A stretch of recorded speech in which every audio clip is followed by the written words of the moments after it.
আন্তর্জাতিক রাজনীতির ক্ষেত্রে বন্দুকটির আড়ালে প্রায়ই লুকিয়ে থাকে হিংস্র স্বার্থ আর বিশ্বাসঘাতকতার গন্ধ।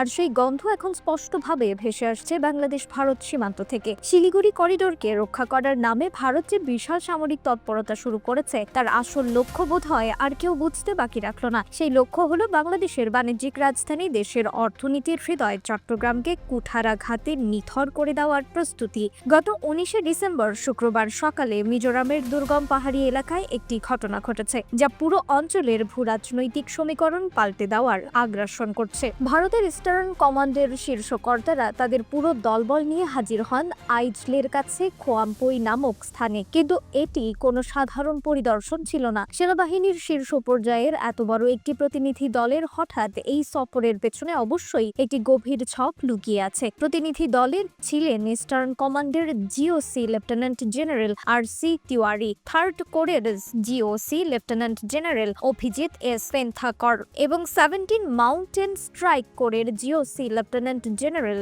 যশ আহলাওয়াদের মতো সামরিক নেতারা। এদের উপস্থিতি এবং পদবি মিলিয়েই বোঝা যায় তারা কোনো সাধারণ সীমান্ত চৌকি পরিদর্শনে আসেননি। তারা এসেছেন একটি বড় আক্রমণের পরিকল্পনা চূড়ান্ত করতে। এই উচ্চ পদস্থ সামরিক কর্মকর্তারা হেলিকপ্টারে করে সরাসরি দুটি নির্দিষ্ট পয়েন্ট পরিদর্শন করেন। সেই দুটি জায়গার নাম পারভা এবং সিলসরি। মানচিত্রের দিকে তাকালে হাড়ে হাড়ে কাঁপন খাবে যে কারো। পারভা চট্টগ্রাম সীমান্ত থেকে মাত্র 50 কিলোমিটার এবং সিলসরি প্রায় 60 কিলোমিটার দূরে অবস্থিত। ভারতের প্রতিরক্ষা সূত্রগুলো জানাচ্ছে এই দুটি জায়গার মধ্যে যে কোনো একটিতে খুব দ্রুত একটি নতুন পূর্ণাঙ্গ ব্যাটালিয়ন হেডকোয়ার্টার স্থাপন করা হবে। এতদিন এই অঞ্চলটি শুধুমাত্র বিএসএফ বা সীমান্তরক্ষী বাহিনীর নজরদারিতে ছিল, কিন্তু এখন সেখানে সরাসরি ভারতীয় সেনাবাহিনী মোতায়েনের প্রক্রিয়া শুরু হয়ে গেছে। এর অর্থ হলো ভারত ভারী অস্ত্রশস্ত্র নিয়ে বাংলাদেশের ঘাড়ের উপর নিঃশ্বাস ফেলার প্রস্তুতি নিচ্ছে। দিমাপুর ভিত্তিক থার্ড কোর, যারা মূলত যুদ্ধের জন্য সবসময় প্রস্তুত থাকে, তাদের একটি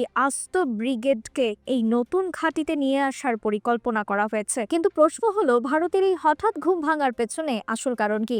গত কয়েক মাস ধরে বাংলাদেশের ছাত্র জনতা এবং বর্তমান অন্তর্বর্তীকালীন সরকার ভারতের দাদাগিরি ও একতরফা আধিপত্যবাদী আচরণকে যেভাবে প্রত্যাখ্যান করেছে, তাতে দিল্লি যে চরম অস্বস্তিতে পড়েছে তার গোপনীয়তা নেই। বিশেষ করে ডক্টর মোহাম্মদ ইউনূসের নেতৃত্বাধীন সরকার ভারতের উপর নির্ভরতা কমিয়ে ফেলার যে সাহসী পদক্ষেপ নিচ্ছে, তাতে ভারত তাদের দীর্ঘদিনের আধিপত্য হারানোর ভয়ে ভীত। এই ভয় থেকেই তারা এমন সামরিক শক্তি প্রদর্শন ও ভয় দেখানোর পথ বেছে নিয়েছে। চট্টগ্রামকে টার্গেট করার মানে হলো বাংলাদেশের অর্থনীতি ও বাণিজ্যের হৃৎপিণ্ডে সরাসরি আঘাত করার সক্ষমতা অর্জন করা। ভারত এখন চিকেন নেক সিন্ড্রোমের অজুহাত থেকে বেরিয়ে এসে সরাসরি আক্রমণাত্মক প্রতিরোধের দিকে ঝুঁকছে। গত মাসে তারা শিলিগুড়ি করিডোরকে রক্ষা করার অজুহাতে পশ্চিমবঙ্গ, বিহার এবং আসামের 3টি নতুন সেনাঘাঁটির ঘোষণা দিয়েছিল। তখন অনেকে ভেবেছিল তাদের প্রস্তুতি হয়তো চীন বা পাকিস্তানের জন্য, কিন্তু শুক্রবারের এই রেকি মিশন প্রমাণ করে দিল যে তাদের বন্দুকের নল আসলে বাংলাদেশের দিকেই ঘোরানো হয়েছে। পারভা এলাকাটি ভৌগোলিক অবস্থানের কারণে অত্যন্ত মারাত্মক সংবেদনশীল। এটি বাংলাদেশ,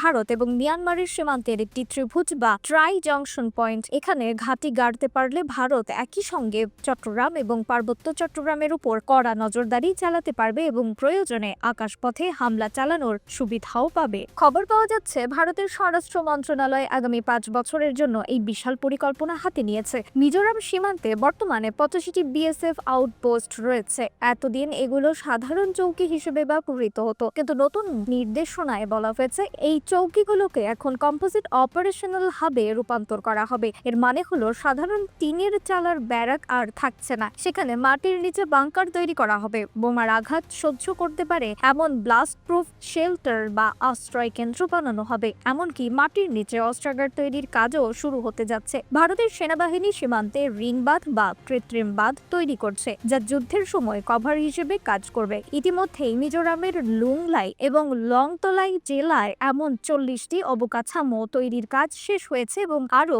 19টি প্রকল্পের অনুমোদন দেওয়া হয়েছে। সাধারণ সময়ে কোনো বন্ধু প্রতিম দেশের সীমান্তে মাটির নিচে অস্ত্রাগার বা ব্লাস্ট প্রুফ শেল্টার তৈরির কোনো যুক্তি থাকে না। ভারত তখনই এই প্রস্তুতি নিচ্ছে যখন তারা মনে করছে বাংলাদেশের সঙ্গে তাদের একটি সম্মুখ যুদ্ধের সম্ভাবনা রয়েছে। তারা মুখে বন্দুকের বুলি আওড়ালেও সীমান্তে তাদের প্রস্তুতি পুরোদস্তর শত্রু ভাবাপন্ন। ভারতের সামরিক মহল এখন মনে করছে বাংলাদেশ প্রি ওয়ার ইরা বা যুদ্ধ পূর্ব যুগে প্রবেশ করেছে। তারা আশঙ্কা করছে আগামী কয়েক মাস বা বছরের মধ্যে দুই দেশের সম্পর্ক এমন জায়গায় পৌঁছাতে পারে যেখানে কূটনৈতিক সম্পর্ক পুরোপুরি বিচ্ছিন্ন হয়ে যাবে। একে তারা বলছে টোটাল ডিপ্লোম্যাটিক ক্লোজার।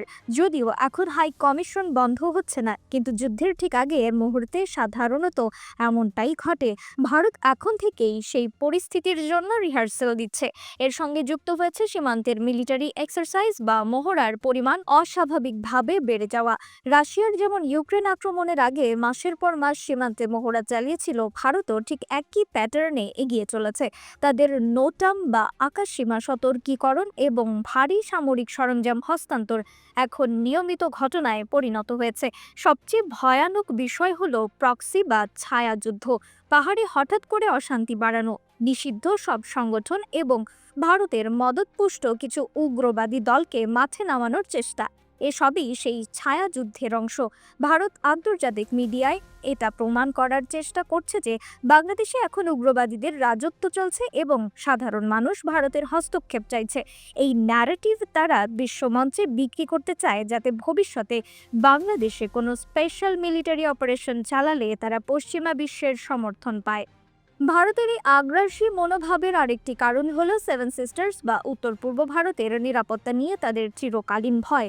এতদিন তারা মনে করত ঢাকার সরকার তাদের পকেটে আছে, কিন্তু 5ই আগস্টের পর সেই সমীকরণ ধুলোয় মিশে গেছে। এখন ভারত দেখছে বাংলাদেশ যদি তাদের কথা না শোনে, তবে তাদের সেভেন সিস্টার্স অরক্ষিত হয়ে পড়বে।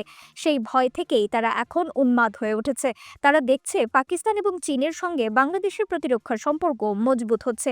এই নতুন ভূ রাজনৈতিক বাস্তবতাকে ভারত হুমকি হিসেবে দেখছে।